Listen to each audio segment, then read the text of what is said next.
Bonsoir, je m'appelle Isidore Baragnuara Kadoura. Les amis m'appellent souvent Isbak. Je suis le conseiller d'amour de jeunes. Et c'est comme ça que nous avons notre thématique que nous allons développer maintenant.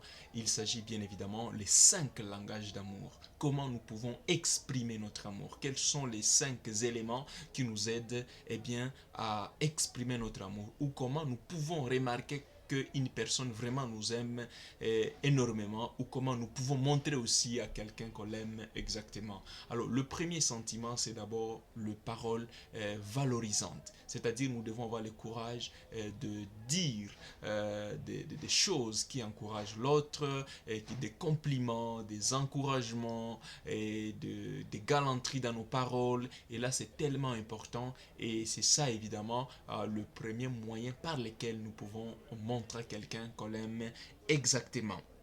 Deuxièmement, il s'agit des moments de qualité. Les moments de qualité, c'est-à-dire quand tu aimes quelqu'un, tu dois passer de bons moments avec lui.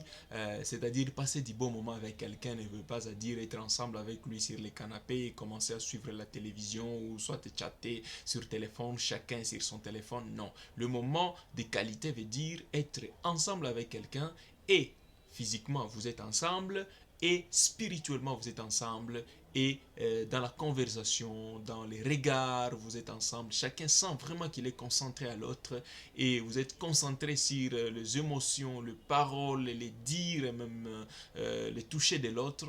Et là, c'est très important, ce qu'on appelle le moment de qualité. Mais également, ça peut aussi signifier aller se promener ensemble, se prendre main dans la main en cours de route. Ça fait partie de moments de qualité. Et troisièmement, il y a aussi ce qu'on appelle le cadeau. Pour les cadeaux, cela veut dire qu'à un certain moment, les gens doivent s'encourager mutuellement et s'encourager peut aussi avoir un signe peut aussi s'exprimer sous forme de petits signaux et c'est ce qu'on appelle les cadeaux. Par exemple, si ta copine a réussi à l'école ou soit elle a fait quelque chose de bien vis-à-vis de toi et quand tu l'exprimes sous forme d'une gratification physique en donnant quelque chose ou soit pendant son anniversaire ou soit il y a un comportement qu'il avait auparavant, un comportement qui n'est pas bon et que tu estimes qu'il a changé. Et là, c'est très important quand on le donne. Et c'est ce qu'on appelle les cadeaux. Alors, les cadeaux, c'est aussi une expression d'amour. Ça montre que quand même tu as le temps de penser à l'autre. Et là, c'est vraiment capital. Nous avons ce qu'on appelle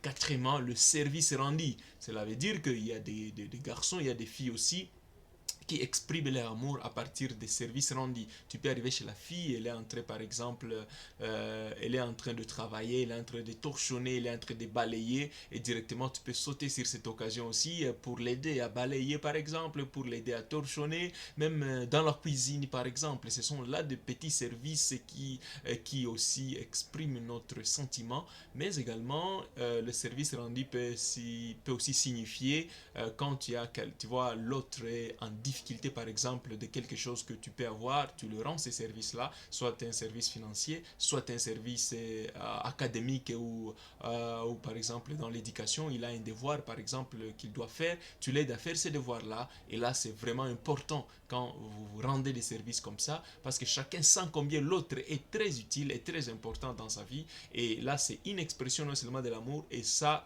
aide aussi à paver l'amour et aussi et cinquièmement, nous avons aussi le toucher physique. Le toucher physique, c'est aussi une expression d'amour.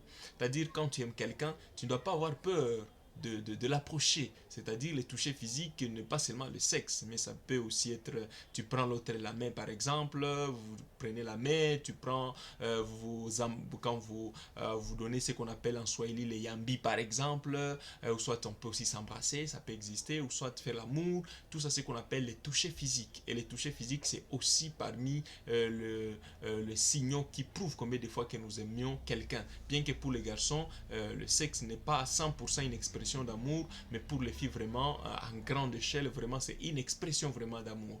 Et donc, c'est un peu ça, les 5 langages par lesquels nous pouvons exprimer notre sentiment ou notre amour vis-à-vis